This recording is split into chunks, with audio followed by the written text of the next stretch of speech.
വെള്ളം കുടിക്കുന്നത് താരതമ്യേന കുറയുക, ഫാസ്റ്റ് ഫുഡ് ഭക്ഷണ രീതി, രക്തത്തിൽ പഞ്ചസാര, യൂറിക് ആസിഡ് ഇവയുടെ അളവ് കൂടുക, ചിലതരം മരുന്നുകൾ, വ്യായാമക്കുറവ് ഇവയെല്ലാം മൂത്രത്തിൽ കല്ലിന് കാരണമാകുന്നുണ്ട്.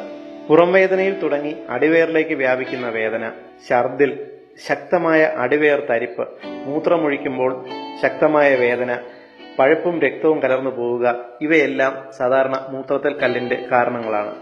ഓപ്പറേഷൻ മുഖേനയോ മരുന്നുകൾ കഴിച്ചോ കല്ല് അരിയിച്ചു കളയാനുള്ള മാർഗങ്ങൾ ഇപ്പോൾ എല്ലാ വൈദ്യശാസ്ത്രത്തിലും ലഭ്യമാണ്. എന്നാൽ ഇവിടെ എത്നിക് ഹെൽത്ത് കോഡ് 1-2 ദിവസം കൊണ്ട് മൂത്രത്തിൽ കല്ല് ശരീരത്തിൽ നിന്നും പുറന്തള്ളാവുന്ന ഒരൊറ്റമൂലിയാണ് അവതരിപ്പിക്കുന്നത്.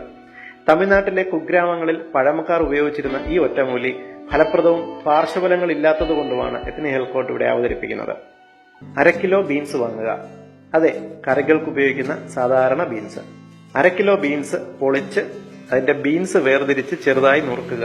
ഇതിനെ 2 ലിറ്റർ വെള്ളത്തിൽ ഗ്യാസിൽ വെച്ച് ചെറുതീയിൽ 2 മണിക്കൂർ വേവിക്കുക. എന്നിട്ട് ഇത് മിക്സിയിലിട്ട് നന്നായി അരയ്ക്കുക. ഈ മിശ്രിതം തണുത്ത ഉടനെ രാവിലെ വെറും വയറ്റിൽ തന്നെ മുഴുവൻ കുടിക്കുക.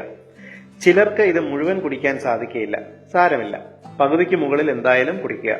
അതിനുശേഷമുള്ള 2 മണിക്കൂർ സമയം ഭക്ഷണമൊന്നും കഴിക്കരുത്. പകരം 3 ലിറ്റർ വെള്ളം 2 മണിക്കൂർ കൊണ്ട് അല്പാൽപമായി കുടിച്ചു തീർക്കുക.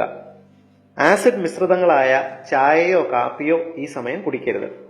കാരണം ആസിഡ് മിശ്രിതങ്ങൾ മൂത്രത്തിൽ കല്ല് അലിയുന്നതിനെ തടയും. 3 മണിക്കൂർ കഴിഞ്ഞതിന് ശേഷം വിശന്നാൽ കഞ്ഞിയോ മറ്റു ലഘുഭക്ഷണങ്ങളോ കഴിക്കാം. വൈകുന്നേരത്തിനുള്ളിൽ മൂത്രത്തിൽ കൂടി കല്ല് തരിതരിയായി അലിഞ്ഞു പോകുന്നത് നിങ്ങൾക്ക് അറിയാൻ സാധിക്കും.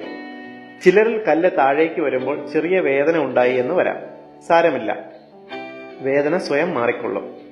2 ദിവസം കഴിഞ്ഞ് നിങ്ങൾ എക്സ്റേയോ അൾട്രാസൗണ്ട് സ്കാനോ പരിശോധിച്ച് നോക്കിക്കഴിഞ്ഞാൽ കല്ല് പോയിട്ടുണ്ടോ എന്ന് നിങ്ങൾക്ക് മനസ്സിലാകും.